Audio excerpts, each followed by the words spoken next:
বিরোধী শূন্য করতে চেয়েছিল বীরভূমকে, তাদের কি অবস্থা? তো পুরনো গতেই ফিরছেন ওনারা।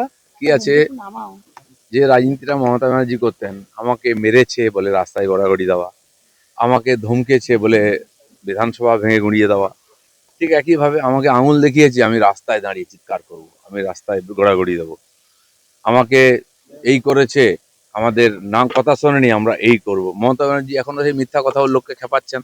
আমরা দেখতাম অনেকে বলতো যে আমাদের আল্লাহকে অপমান করেছে, উড়িয়ে দেবো, মুন্ডু উড়িয়ে দেবো, কেটে দেবো। ঠিক একই রকম ভাবে এখানে মিথ্যা প্রচার করে আর বিধানসভা ভেঙে দিয়ে ফাইন দিতে হয়েছে। আজকের নেতাও ঠিক তাই করছেন। ভেতরে ইলেকশন কমিশন তাকে কি বলেছেন আমরা জানলাম না, উনি রাস্তায় নেমে চিৎকার শুরু করে দিলেন। কোনো ইস্যু নাই, বলার মতো লোকের কাছে কিছু নেই, মুখ দেখাবার জায়গা নেই। তো এইসব ধমকি চমকি দেওয়া আর সেই পুরনো আস্থা কুমোর থেকে নেতাদের তুলে নিয়ে এসে মুখ দিকে জেতার চেষ্টা হচ্ছে। বাংলার মানুষ অনেক এগিয়ে গেছে, তারা ভারতের সঙ্গে এগোতে চায়, তারা পেছনে তাকাতে রাজি নয়। পুরো 294 সিট ওনারা নিয়ে নিন না। এর আগে তো লোকসভার সময় বলতেন 42-42 চাই, পরিণতি কি হয়েছে? তো সেই জন্য দেখুন এবারে যতক্ষণ না ভোট হচ্ছে, রেজাল্ট হচ্ছে, এরকমই চলবে যেভাবে ইলেকশন কমিশন টাইট দিচ্ছে এসআইআর এর মাধ্যমে। তারা বলেছিল একটা নামও বাদ দিতে হবে না, তাদের সামনে 58 লক্ষ নাম বাদ গেছে। চলছে এখনো এক্সারসাইজ, আগামী দিনে সবাই দেখতে পাবে কি হবে। তো এই ধরনের সংঘর্ষের মাধ্যমে এগিয়েছে, মারা খুন করা কেস দেওয়া আগেও দিয়েছে, আর কি করবে? মাথা চাড়া দেবে না বলতে বলতে প্রধান বিরোধী দল হয়েছে বিজেপি, তার জন্য আমরা বলিদান দিয়েছি। আমাদের কর্মীরা আগামী দিনেও বলিদান দিতে চাই, কিন্তু বাংলার পরিবর্তন করে আমরা ছাড়বো।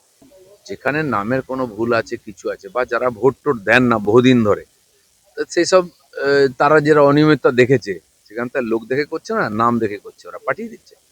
আর বয়স্ক মানুষ যদি কেউ থাকেন, আমার তো বক্তব্য হচ্ছে তার বাড়ি গিয়ে ভেরিফিকেশন হওয়া উচিত। সবাইকে ডাকাতে হয়, কিছু লোক বসে র্যান্ডাম আর নোটিশ পাঠিয়ে দেয়। যারা পাঠাচ্ছে তারা তো কর্মচারী, তারা তো জানে না কাকে পাঠাচ্ছে। কিন্তু বিশেষ ক্ষেত্রে নির্বাচন কমিশনে দেখা উচিত, কোনো সমস্যা থাকলে বাড়িতে গিয়ে সংশোধন করে নেওয়া উচিত। এখন মাননীয় রাজ্য সভাপতি রাজ্যে রাজ্যে ঘুরছেন, আর বিরোধী দলের নেতা আমাদের, তিনিও জেলায় জেলায় সভা করছেন। তো জানুয়ারি মাসে সমস্ত জেলাতেই কোনো না কোনো নেতা সভা করে নেবেন।